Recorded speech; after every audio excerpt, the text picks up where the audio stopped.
Éternel, tu mets dans mon cœur plus de joie qu'ils n'en ont. Quand abondent leurs froment et leurs mous, je me couche et je m'endors en paix. Car toi seul, ô Éternel, tu me donnes la sécurité dans ma demeure. Je vous invite à acclamer notre Seigneur et Père, qui est digne d'être loué en chantant notre doxologie. Seigneur de gloire.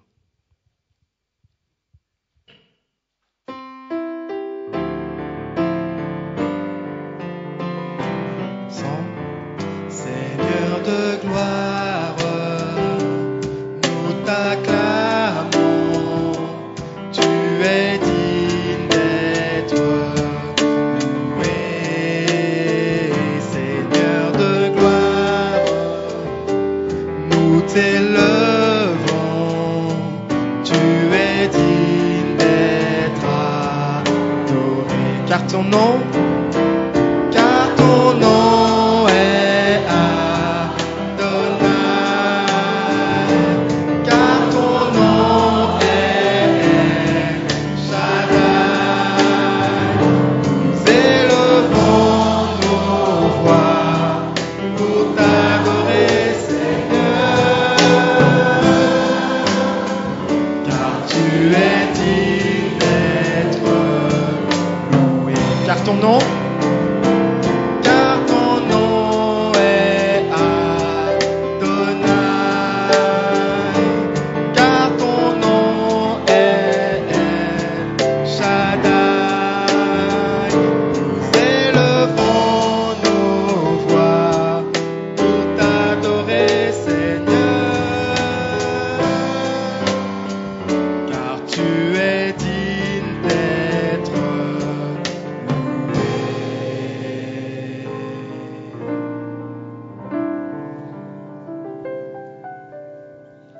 Reçois, Seigneur, le culte que nous t'offrons. Puisses-tu agréer les paroles de nos lèvres. Père, nous te demandons de nous pardonner nos offenses. Puisses-tu aussi agréer le culte que tu as choisi ta servante Manuela puisse t'offrir. Que ton Saint-Esprit descende sur elle et puisses-tu prédisposer nos cœurs à l'écoute de ta parole. C'est au nom de Jésus que nous t'avons prié pour ta gloire. Amen.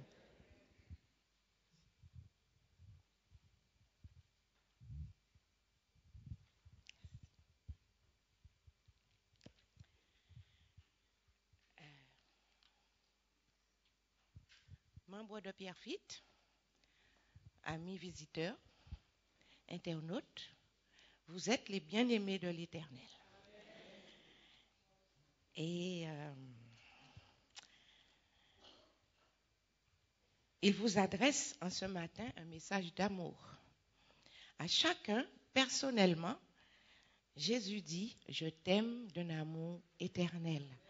Et c'est pourquoi je te conserve ma bonté. » Dans Jérémie 31, verset 3. À celui qui est ferme dans ses sentiments, il assure la paix. La paix parce qu'il se confie en lui. Confiez-vous en l'Éternel à perpétuité, car l'Éternel est le rocher des siècles. Ça se trouve dans Isaïe 26, versets 3 et 4. Par ces paroles d'encouragement, le corps pastoral et moi-même, nous vous souhaitons une cordiale et chaleureuse bienvenue. Sentez-vous à l'aise dans la maison de Dieu.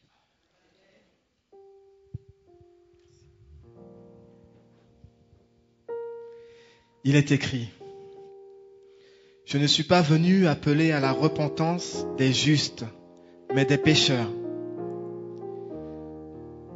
Alors à cet instant, déposons nos fardeaux au pied de la croix, car son oreille n'est pas trop dure pour nous entendre. Oui, Jésus m'entend lorsque, par la prière, je vais à lui avec sans crainte, et sans effroi. Je vous invite donc à chanter ce chant dans notre hymne et louange au 607, strophes 1, 2 et 4.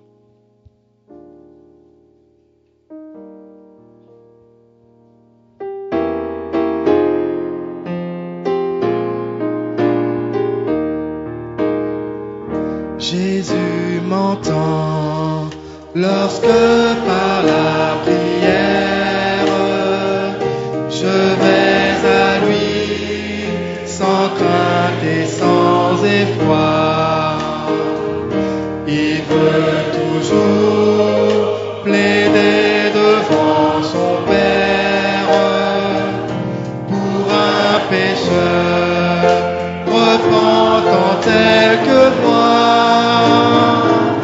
Et si parfois le ciel paraît dévain, je sais que mon Sauveur divin, au temps voulu, me répondra, me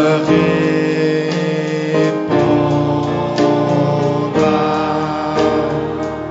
Jésus m'entend lorsque, comme ma détresse, je avec ferveur, j'avoue son secours. Je sais qu'il a pitié de ma faiblesse et que mon cri parvient à lui toujours. S'il semble sourd aux appels de ma foi, je prends courage car mon roi, au temps voulu, me répondra, me répondra.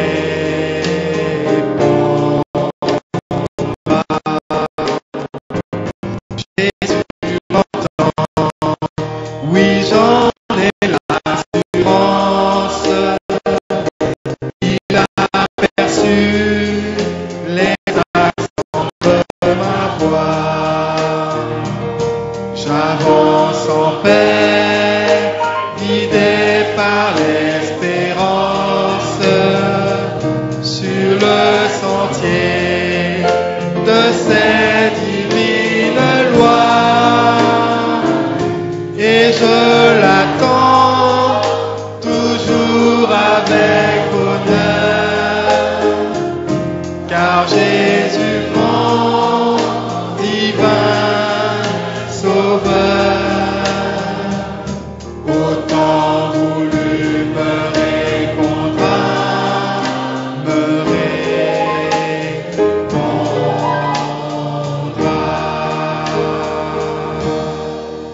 Amen. Je vous invite à vous mettre à genoux pour la prière.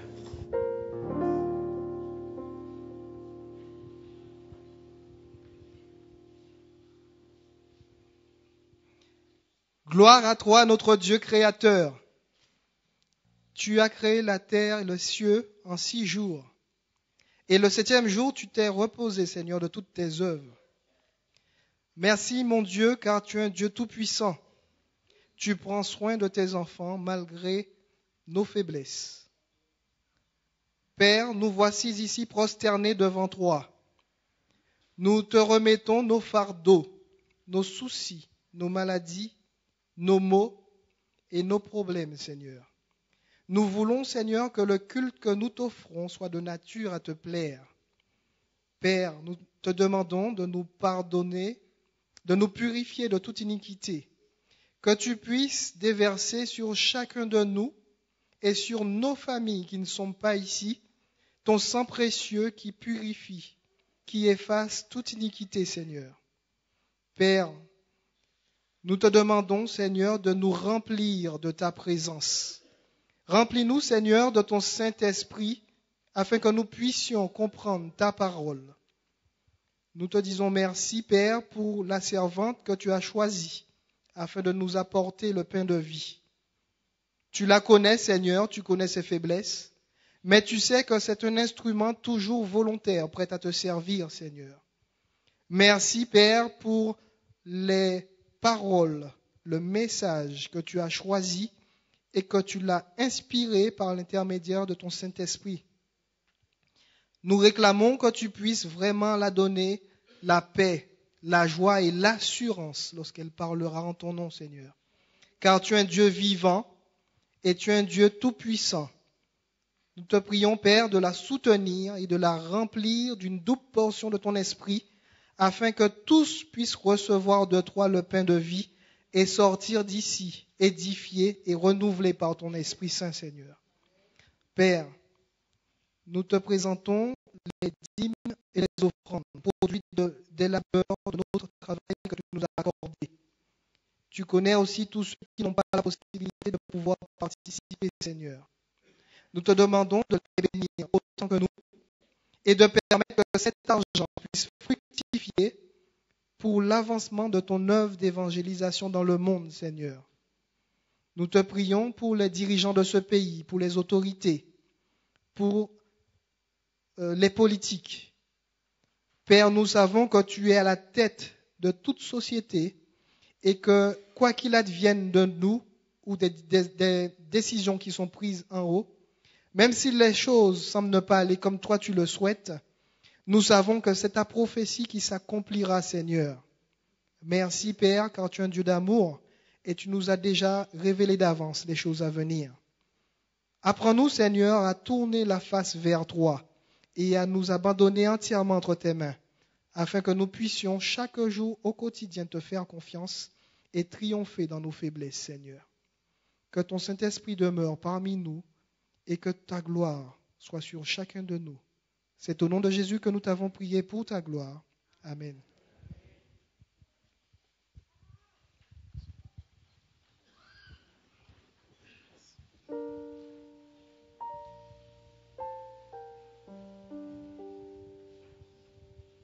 Qui se sent léger maintenant? Amen.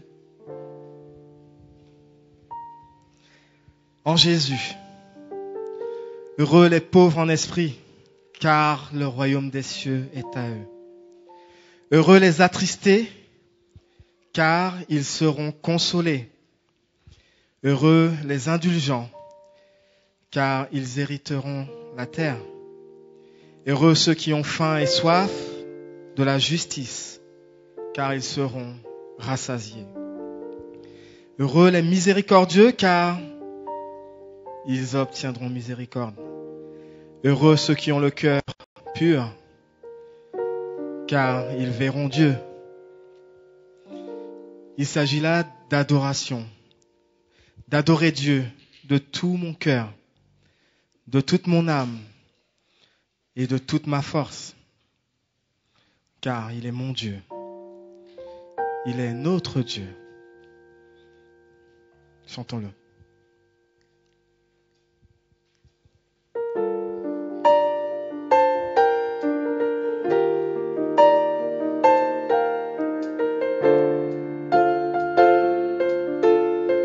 Ensemble. Ton amour, ta puissance, ta présence dans ma vie. Disons-le encore une fois.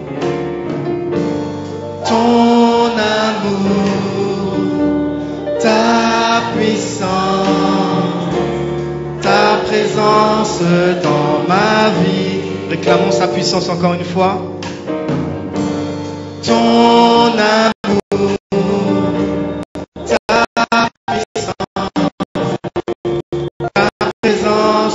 dans ma vie,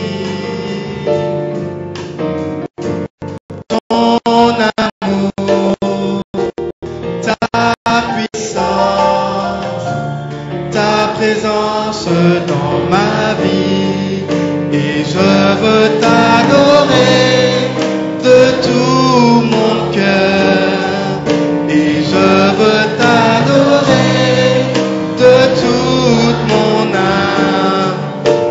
Je veux t'adorer de toutes mes forces, car tu es mon Dieu. Tu es mon Dieu. Ton amour, ta puissance. Ton amour, ta puissance, ta présence dans ma vie.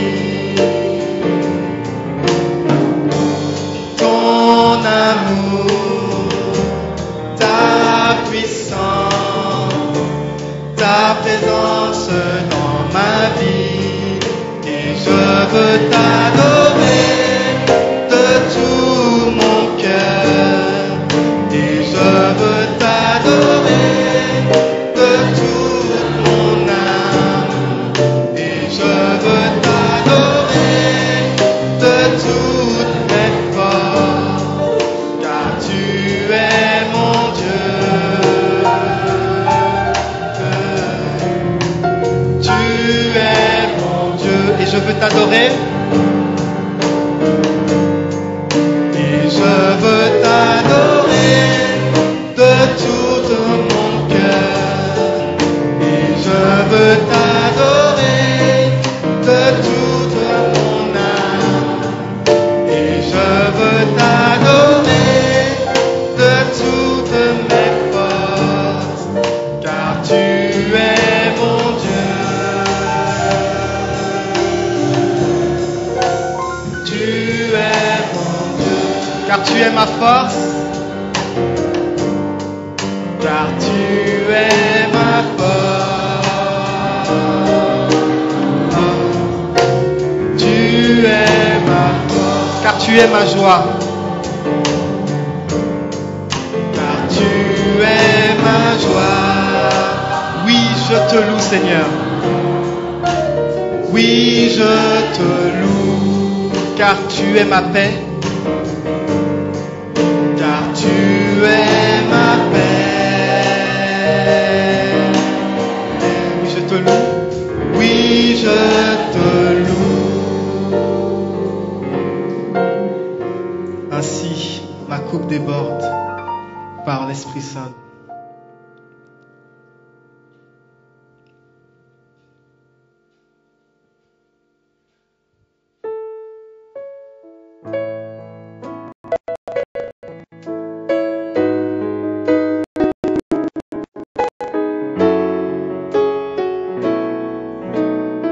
Que ma coupe déborde.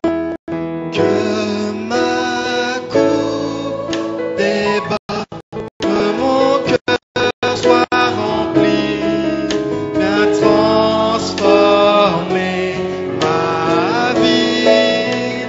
Que ma coupe déborde de joie et de l'esprit. Viens Jésus, change-moi, fais-le, je te prie. Seigneur, Seigneur, me voici, assoiffé de ta présence. Père, entends mon cri, celui de la délivrance. Je veux ta rivière, je veux ton amour, afin de devenir semblable à toi. Que ma coupe déborde, que mon cœur soit rempli, bien transformer ma vie. Que ma coupe déborde de joie et de l'esprit. Viens Jésus, change-moi,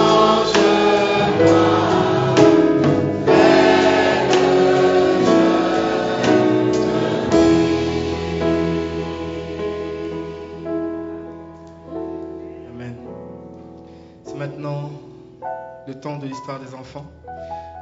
J'invite donc tous les enfants à se rapprocher pendant que nous chanterons deux mains pour servir le Maître, deux mains pour aller partout.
Bonjour les enfants.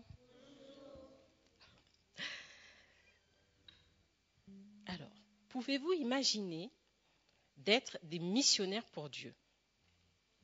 Vous savez c'est quoi un missionnaire? Est-ce que tu peux nous dire? C'est quelqu'un qui fait une mission. Et quelle est cette mission? Bah, de dire à tout le monde que Dieu va revenir. C'est exactement ça. Alors en fait, je vais vous raconter l'histoire d'un petit garçon qui s'appelle Jacques. Jacques était un petit garçon et à 14 ans, il était mince. Il pesait pas très lourd sur la balance. Et du coup, il avait un petit peu honte. Mais à l'église, il venait à l'église et il participait aux différentes activités qui se faisaient à l'église. Et ça le réconfortait de venir à l'église. Il était content. Mais il était timide aussi, ce petit Jacques. Et un jour, un homme vient vers lui et lui dit « Jacques, voudrais-tu venir avec moi cet après-midi pour inviter des gens à venir à notre soirée ?» Alors Jacques, qui est un peu timide, a bégayé, il avait peur et il dit « Je ne sais pas. Et puis, je ne sais pas ce que je pourrais dire. » Mais finalement, Jacques, il a été quand même avec cet homme. Arrivé devant la première maison, il sonne, et là, il y a un homme grand de taille.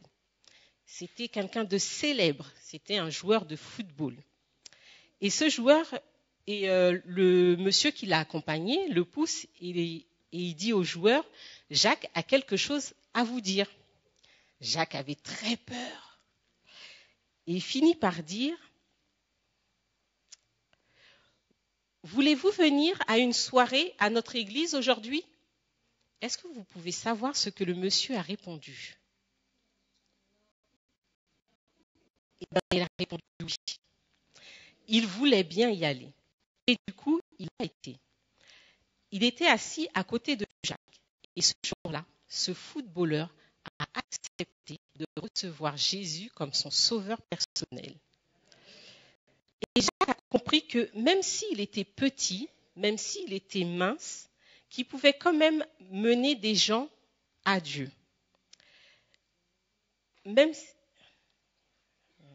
Et le Saint-Esprit pouvait agir dans sa vie à lui.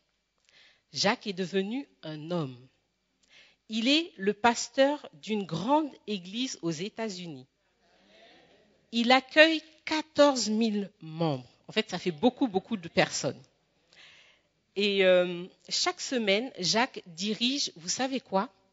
Pas 1, pas 2, pas 3, mais 4 services par jour, par sabbat. Alors, je voudrais vous dire quelque chose. Ne doutez jamais de ce que le Saint-Esprit peut réaliser avec vous et en vous. Que le Seigneur puisse faire de vous, en vous et pour vous, sa volonté. Voilà. Alors, vous pouvez aller rejoindre vos parents.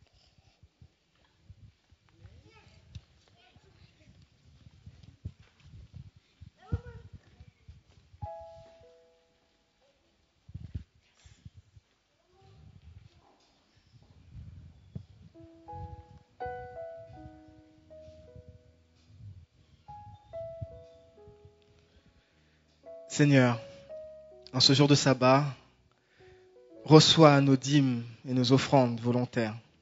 D'un cœur joyeux, reconnaissant, nous te disons merci pour ce geste que tu nous permets de faire. Pendant que les diacres et les diaconesses passeront dans les rangs pour recueillir nos dîmes et les offrandes, je vous invite à chanter ensemble. Merci d'un cœur reconnaissant.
lecture de la parole de Dieu.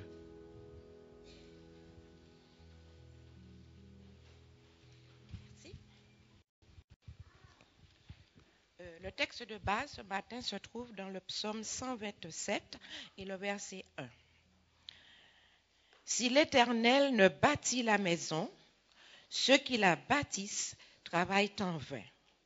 Si l'Éternel ne garde la ville, celui qui la garde veille en vain.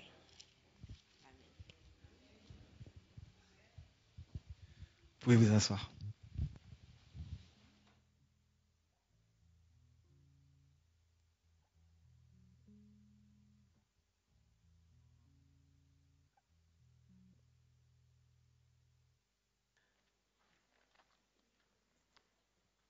Bonjour, chers frères et sœurs.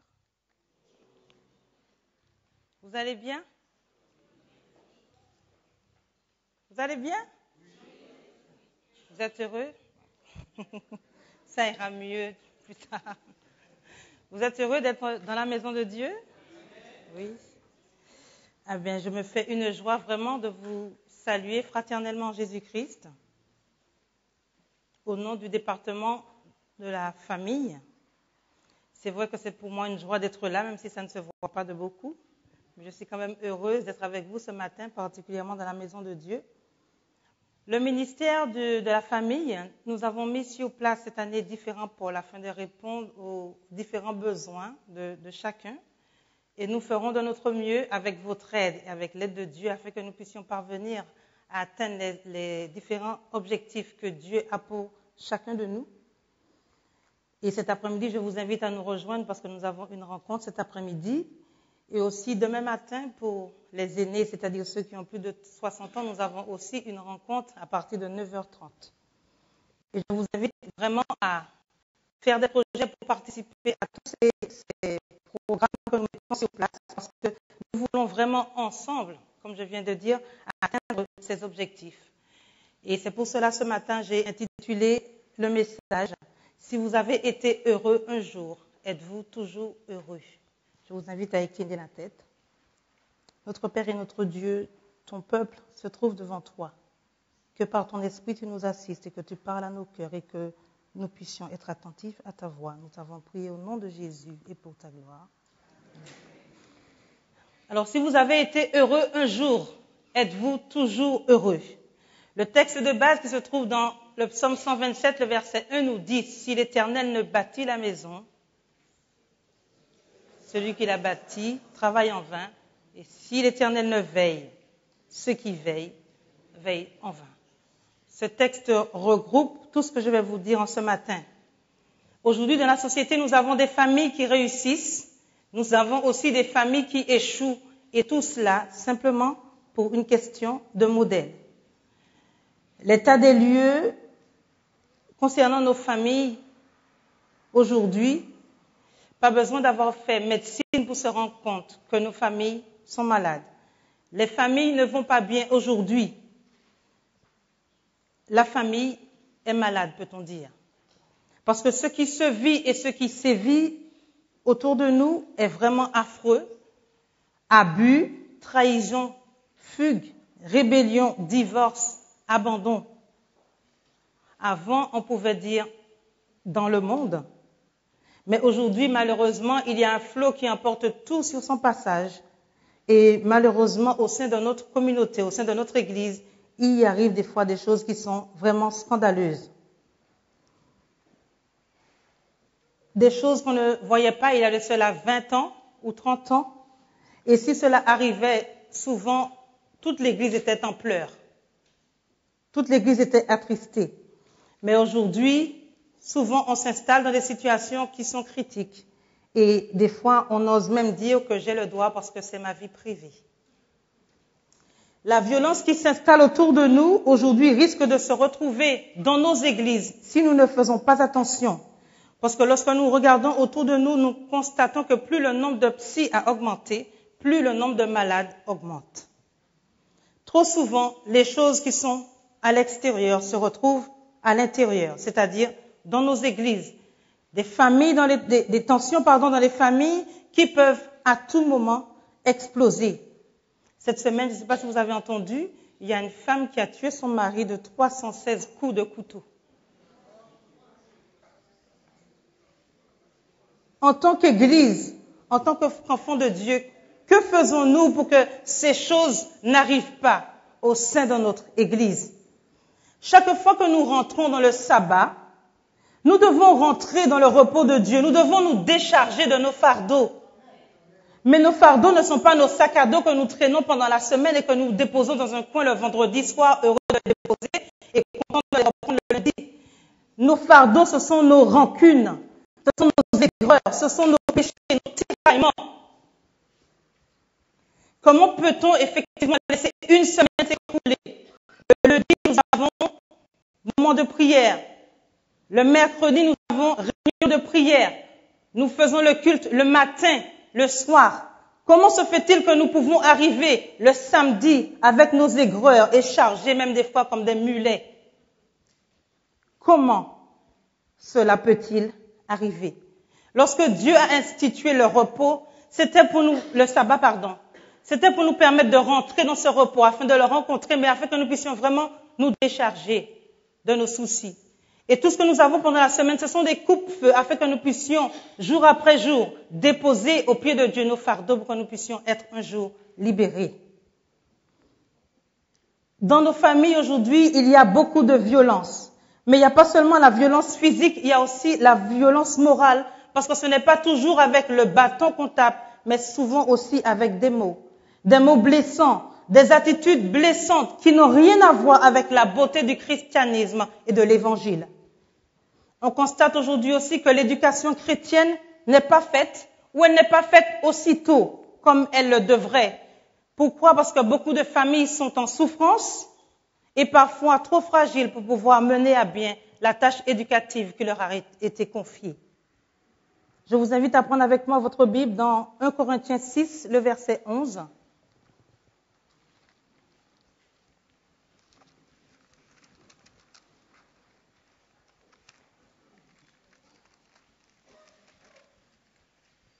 « 1 Corinthiens 6, verset 11. « Et c'est là ce que vous étiez, quelques-uns de vous. Mais vous avez été lavés, mais vous avez été sanctifiés, mais vous avez été justifiés au nom du Seigneur Jésus et par l'Esprit de notre Dieu. » Ce texte nous dit en ce matin que pour nous qui avons accepté Jésus, aujourd'hui, il y a de l'espérance. Parce que lorsque nous disons le verset 10, nous voyons toutes les mauvaises choses que nous avons héritées. Mais par la grâce de Dieu, Dieu a fait de nous des personnes nouvelles. Et nous ne sommes plus cela. Il y a de l'espoir pour chacun de nous en ce matin. Par la grâce de Dieu. Il y a de l'espérance. Parce que nous devons nous rappeler que la famille est une institution créée par Dieu. Non pas par monsieur le maire ni les communautés. Mais la famille est une institution créée par Dieu. Le Père de toute famille. Et cela se trouve dans Éphésiens 3, le verset 15. C'est Dieu lui-même qui est le Père de toute famille. Alors, croyez-moi que Dieu pourra prendre soin de ma famille, de vos familles, c'est-à-dire de nos familles. Lorsque nous parlons de famille, il est important de souligner que nous ne parlons pas uniquement de gens mariés, mais nous parlons aussi de personnes célibataires. Mariés ou célibataires, nous formons une famille.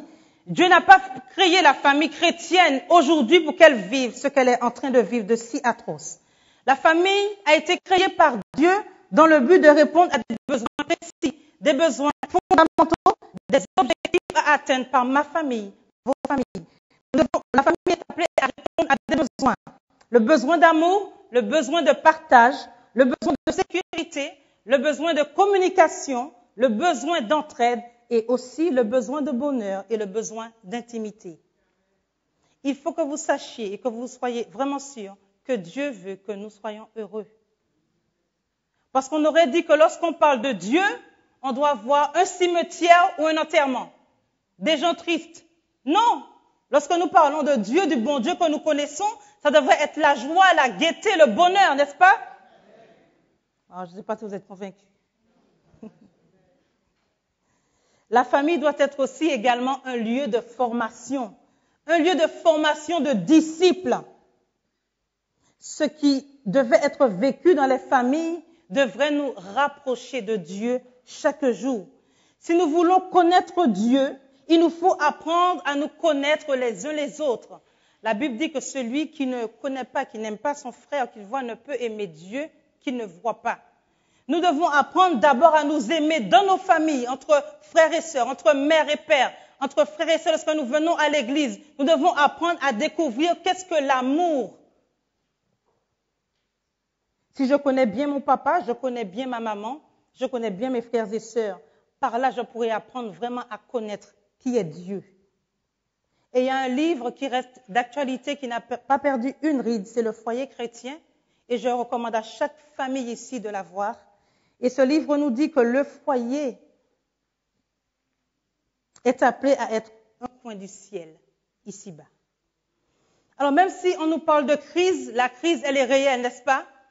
Elle est réelle, nous n'allons pas dire qu'il n'y a pas de crise.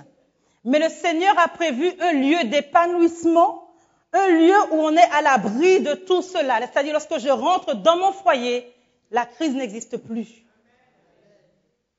Et nous devons travailler afin que nos foyers soient vraiment un lieu d'affection, où l'affection est cultivée et non refoulée, un lieu où l'amour, la sympathie et la courtoisie règnent.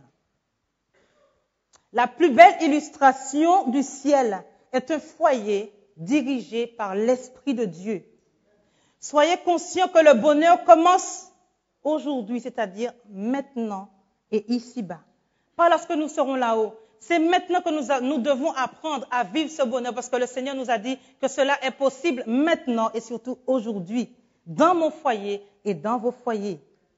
Aujourd'hui, la famille est une urgence, c'est vrai. C'est une affaire sérieuse et pour cela, nous devons nous poser les bonnes questions tout de suite. Alors, est-ce que mon foyer est un foyer heureux? Si vous devez donner une note, un indice du bonheur, quelle note donneriez-vous à votre foyer? Est-ce un 10 sur 10? Amen, alléluia. Est-ce un moins 1? Non, quand même pas. Quand même pas. Mais posons-nous les bonnes questions. Est-ce que moi, en tant que père, est-ce que je suis présent? Est-ce que je suis fidèle? Est-ce que je suis responsable? Est-ce que je suis porteur de projet pour ma famille? Est-ce que je suis un sacrificateur? Est-ce que je suis un battant? Est-ce que je suis un exemple? Moi, en tant que mère, épouse, suis-je une bonne collaboratrice à côté de mon époux dans la soumission et dans l'harmonie d'après l'injonction divine, heureuse de l'être et fière d'être une mère, si je l'ai choisi selon Dieu? Est-ce que moi, en tant qu'enfant, en tant que jeune, en tant que célibataire, est-ce que je fonctionne dans ma famille ou avec ceux que je côtoie tous les jours selon le plan divin?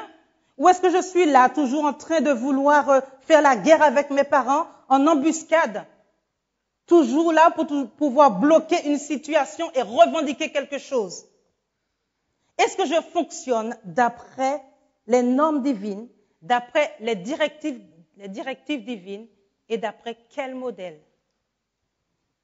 Des familles qui réussissent aujourd'hui, des familles qui échouent. Une question de modèle. Aujourd'hui, nos jeunes sont-ils élevés pour être des cadeaux qu'un foyer pourrait offrir à une jeune fille ou à un jeune homme comme une réponse à une prière? Est-ce que nous avons des cadeaux à nous offrir? C'est aux parents d'éduquer les enfants afin de pouvoir les offrir demain à une jeune fille ou à un jeune garçon qui en aura besoin. Car nous allons beau prier, demander à Dieu, mais Dieu ne fera pas de miracles pour nous à ce niveau-là, parce qu'à notre niveau, nous avons à éduquer nos enfants. Dieu ne va pas créer un homme, créer une femme pour vous. Il faut que nous puissions éduquer ce que nous avons afin de pouvoir les offrir. Qu'avons-nous choisi aujourd'hui? Est-ce que j'ignore qu'il y a un plan divin pour ma famille et pour moi? C'est-à-dire un plan pour moi marié ou non marié? Il n'y a pas de privilège, il n'y a pas non plus de défavorisés. Nous sommes tous devant le même idéal, devant la même obligation, mariés ou pas. Cet idéal, c'est que nous devons nous sanctifier car nous avons affaire à un Dieu saint. Et sans cette sanctification, personne ne verra le Seigneur. Dans 1 Thessaloniciens 3, le verset 4, ce que Dieu veut, c'est vraiment notre sanctification. Et pour réussir, il faut garder les yeux sur le modèle et ceci est nécessaire. Comment voulez-vous réaliser un bon gâteau si vous n'avez pas la recette? Comment voulez-vous confectionner un bon vêtement si vous n'avez pas le patron, si vous n'avez pas la notion de couture? Je veux vraiment vous rappeler qu'il y a un plan déjà établi pour nos familles. Peut-on espérer pour nos familles une issue possible loin du modèle divin? Peut-on espérer s'en sortir sans un retour à l'étude du plan d'origine? Peut-on s'en sortir sans revisiter ou adopter le projet divin? Alors, de quel modèle s'agit-il? Pour la vie spirituelle d'Israël, vous vous rappelez que Moïse a reçu un modèle qu'il devait retransmettre. Cela dans Exode 25, verset 40. Il avait reçu le sanctuaire d'après le modèle. Pour notre santé, Dieu nous a aussi donné des prescriptions dans le livre de Lévitique.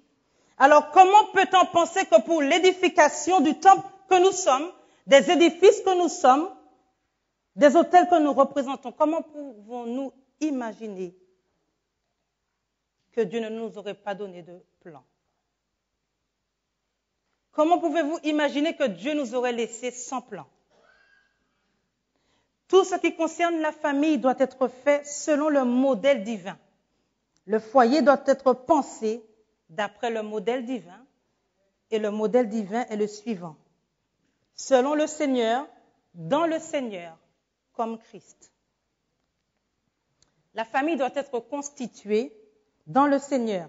C'est-à-dire, comme le recommande 2 Corinthiens 6, le verset 14. Ne pas se mettre sous un joug étranger. Car aujourd'hui, qu'est-ce que nous voyons? Nous voyons que certaines personnes vont picorer dans le jardin de l'autre. Et après, les choses ne vont pas. Nous sommes embarrassés, nous ne savons quoi faire. Appliquer cela dans notre vie revient à faire selon le Seigneur et dans le Seigneur. Réaliser une alliance et s'inscrire dans une alliance pour la vie et non pour une nuit, comme le font certains. Et cela se trouve dans Matthieu 19, le verset 9. Il faut aussi respecter la pureté sexuelle. Cela se trouve dans 1 Corinthiens 6, le verset 9. Et qu'est-ce que cela veut dire? Comme Christ. Car le modèle, c'est vraiment comme Christ. La famille se porterait beaucoup mieux aujourd'hui si elle vivait selon le modèle divin. L'homme, lui, il doit vivre dans son foyer comme Christ, avec la mentalité de Christ. Il doit aimer comme Christ a aimé l'Église. Il doit servir comme Christ a servi. Il doit pardonner comme Christ a pardonné. Il doit se donner comme Christ a donné. Mais il peut aussi pleurer comme Christ a pleuré. Les hommes, vous n'êtes pas obligés d'être des brutes. Rouler des mécaniques, comme on dit chez nous, pas qu'à plier, pas qu'à casser. Mais non, ça sert à rien du tout. Nous avons un modèle à suivre, et ce modèle, c'est Jésus.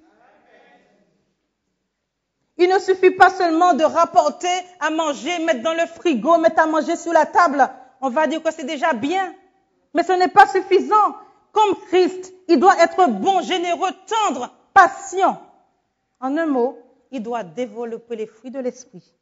Et s'il ne fait pas cela, il est un infidèle. Faire comme Christ aussi pour l'époux, c'est devenir sauveur. Un homme qui vit dans son foyer avec la mentalité de Christ est un homme selon le cœur de Dieu. Il est un homme sauveur parce qu'il sauve sa famille. Il se préoccupe des besoins de sa famille. Il répond avec amour et avec passion, comme le Christ. Parce qu'il sauve les siens, il les sauve du besoin d'être aimé, du besoin d'être câliné, du besoin de tendresse. Un tel homme sauveur, son épouse n'a qu'une envie, c'est de se soumettre à lui, de se donner à lui, de collaborer avec lui. Et un tel homme sauveur, dans un foyer, le foyer ne peut qu'être heureux. L'épouse, elle aussi, peut être sauveur dans le rôle de l'Église soumise au Christ. Une épouse qui comprend, qui adopte le plan de Dieu, ne verra aucun inconvénient à se soumettre ainsi, elle, à son tour. Elle devient comme le Christ, sauveur. Et dans cette mission, elle devient comme le Christ qui disait, « Que veux-tu que je fasse pour toi ?» Et comme on dit chez nous, « Doudou, ça ou les moins fait bao. » Marie, préparez-vous, vos femmes arrivent. Dans un tel foyer, le sentiment d'être abaissé, humilié, rétrogradé a disparu. Parce qu'elle sait, elle qui regarde le modèle, ce qu'est la soumission. Une telle femme chrétienne, dans son fonctionnement, selon Dieu, représente pleinement Jésus dans sa capacité de faire grâce et de se mettre au service des autres, de se donner et d'aimer. Maintenant, des enfants qui obéissent. Chers jeunes, je veux que vous portiez attention à cela. Même si vous n'avez rien retenu depuis le début, écoutez ça. Il faut savoir que la rébellion, la désobéissance, la révolte, la résistance sont des caractéristiques même du diable. C'est pour cela que la Bible recommande aux enfants d'obéir, d'honorer leurs parents, et elle place à la clé une promesse et une bénédiction. Les parents qui vivent comme le Christ ne suscitent pas la rébellion. C'est le contraire. Les parents fidèles au Seigneur favorisent l'obéissance. La Bible encourage, sollicite et ordonne aux enfants de collaborer avec les parents. Chers enfants, vous devriez comprendre que vos parents n'usent pas de discipline par caprice, mais simplement parce qu'ils ont des comptes à rendre à Dieu. Il leur a donné mission de vous encadrer. Les enfants ont souvent l'impression maintenant d'être privés de liberté. Mais vous devez savoir aussi que Dieu lui-même souhaite que vous soyez bien encadrés. C'est pour cela, chers parents, soyez conscients que Dieu vous donne cette mission et pour aucune raison vous ne devez démissionner de cette mission. Vous devez rester à votre poste. Tu les inculqueras à tes enfants quand tu seras dans ta maison, quand tu seras en voyage, quand tu te coucheras, quand tu te lèveras. Et ensuite, les résultats seront remarquables. Deutéronome 6, verset 7. Le modèle à suivre attribue à chacun une place, à chacun un rôle, à chacun une mission, afin qu'il y ait de l'ordre, de l'harmonie, la condition d'un bonheur à vivre ensemble. À cause du péché, si nous ne tenons pas compte du modèle, nous n'allons pas y arriver, nous n'allons pas réussir. Il y a un chant que j'ai beaucoup chanté quand j'étais jeune et ce chant disait « Le temps pour être heureux, c'est maintenant. Le lieu pour être heureux, c'est bien ici. Mais la façon d'être heureux, c'est de rendre les autres heureux et de construire un petit coin du ciel ici-bas. » Voulez-vous encore être heureux? Voulez-vous encore être heureux? Cathy?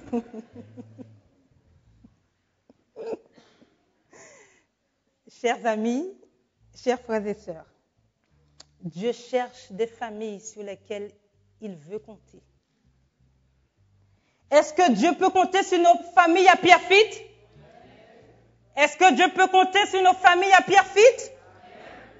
Des familles qui peuvent montrer au monde que cela est possible de vivre heureux ici-bas.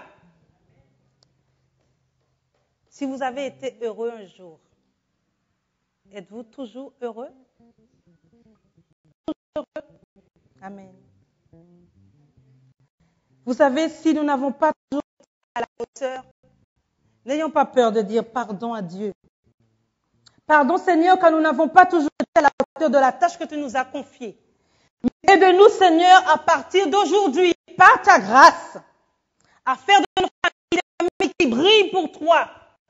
Et prenons la décision de montrer à ce pays qui est en train de redéfinir les familles, que la meilleure famille, c'est celle que Dieu a créée. Vous en êtes sûr? Moi, je suis convaincue. Convaincue. Un jeune garçon, un jour, qui écoutait un prédicateur, a été touché par les paroles que le prédicateur disait. Le prédicateur disait qu'il voulait vivre de manière à essuyer les larmes de Dieu, de manière à ne pas permettre à Dieu de pleurer. Ce jeune garçon a entendu ces paroles, il a eu beaucoup de peine. Et il a réfléchi, il s'est rendu compte effectivement que dans Jean 35, Jésus avait pleuré. Jésus aussi avait pleuré, avait regardé la situation de Jérusalem, ce qui devait arriver. Et il a pris lui aussi la détermination, à partir de ce jour, de être triste et de pouvoir essuyer les larmes de Dieu. Ce jeune garçon avait compris aussi que pour ne pas faire pleurer Dieu, il fallait être attentif à ce que Dieu nous demandait. Et il fallait faire surtout de son possible pour être heureux et rendre les autres heureux.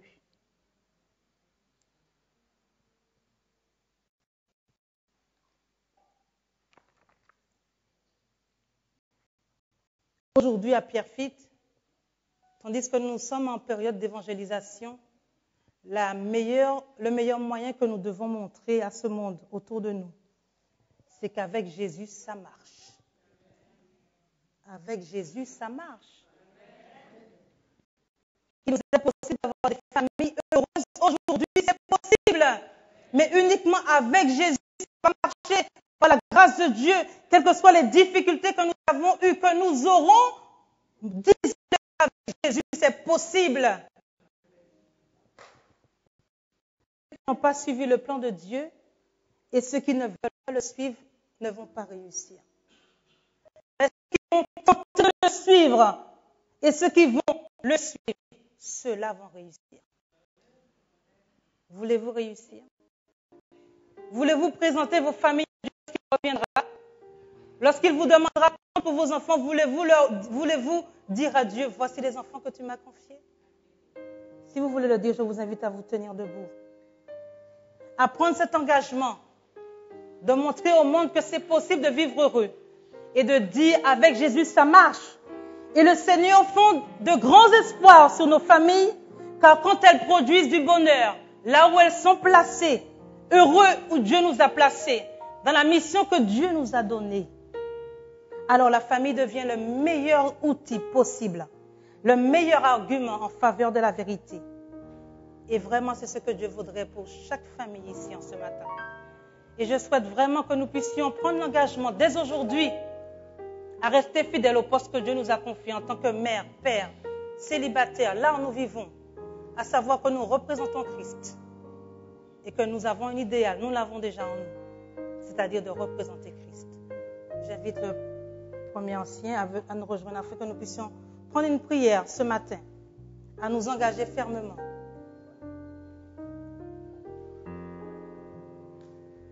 À suivre les instructions que Dieu nous recommande, afin d'être heureux et de vivre heureux ici-bas. Puisqu'on parlait de famille, je m'attendais à ce qu'elle dise son mari. Je vous invite à prier. Je vais me mettre à genoux. Ô notre Dieu qui est bon et tendre,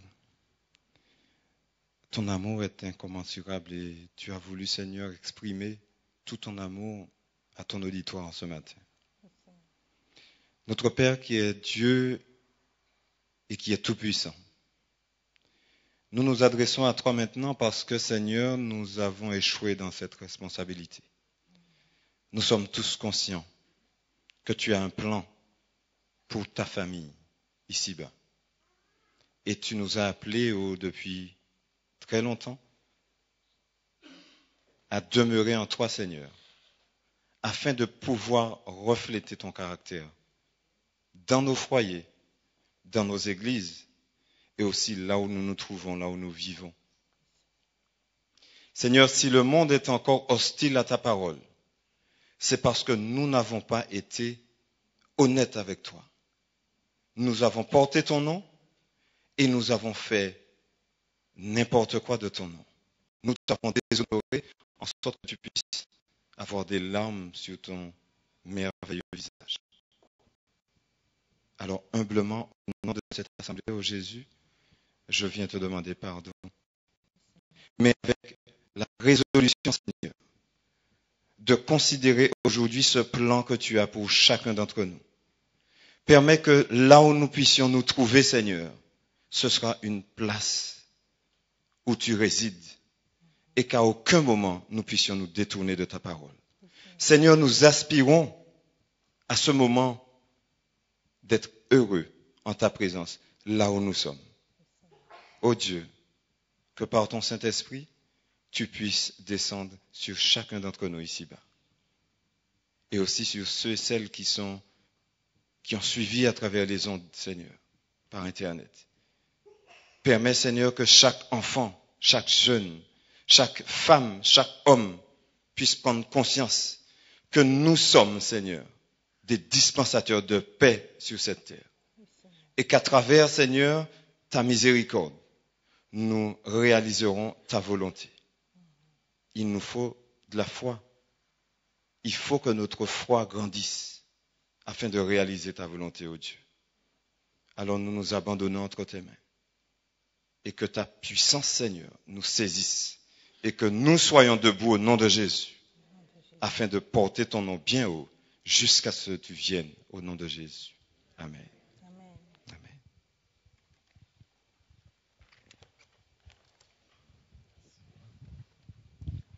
Nous restons debout et pour faire suite à tout ce qui nous a été dit, mon vœu pour vous et pour moi, c'est que chaque famille ici représentée puisse contempler Dieu sur son trône.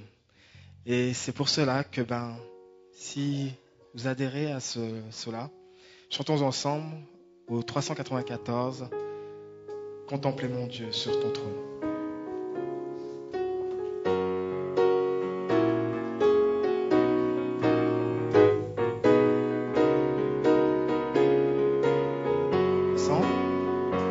Contempler mon Dieu sur son trône, vivre avec Jésus dans le ciel, jeter à ses pieds ma couronne, c'est là le bonheur éternel. Dans le ciel, vivre avec Jésus dans le ciel, dans le ciel, dans le ciel, dans le ciel, c'est là le bonheur éternel.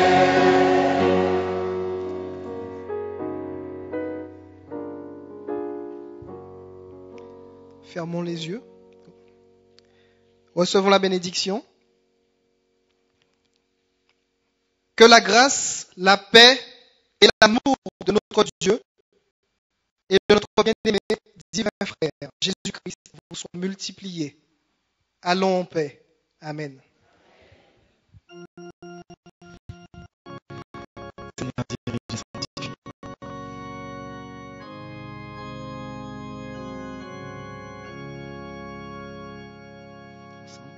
Seigneur, dirige et sanctifie. Seigneur, dirige et sanctifie toute la vie de tes enfants. Que ta lumière sur leur carrière brille en tout temps. Que sous ta garde et sous tes ailes, il soit fidèle, fort et constant.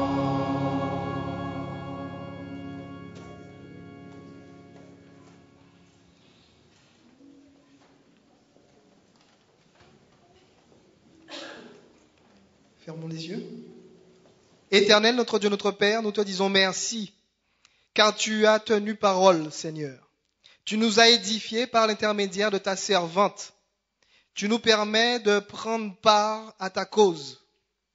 Que tu puisses, Seigneur, faire de nos foyers des sources et des lumières afin de répandre la bonne nouvelle de l'Évangile sur la terre et dans nos foyers ainsi qu'autour de nous. Que ta grâce et ta paix puissent couronner de succès notre entreprise, sachant que c'est toi qui nous as appelés et tu accompliras, Seigneur, cette bonne œuvre jusqu'à son achèvement. Que tu puisses nous accorder ta grâce, tes bénédictions et ta bonté. C'est au nom de Jésus que nous t'avons prié pour ta gloire. Amen. Vous pouvez vous asseoir.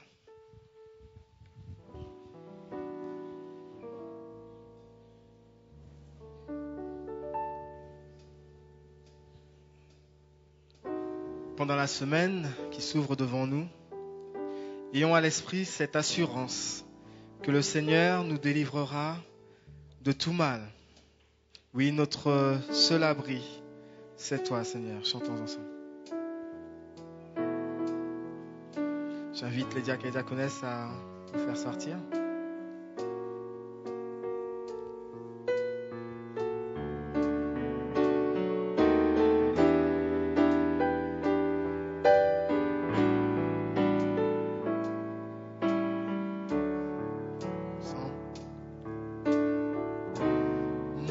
Mon seul abri, c'est toi,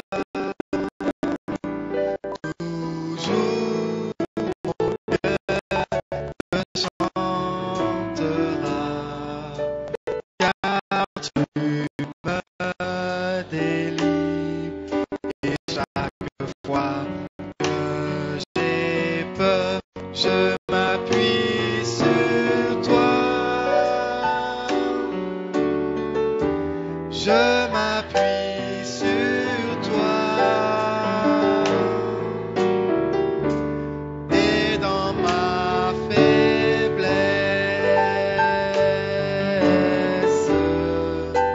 le Seigneur me rend fort. Mon seul abri, mon seul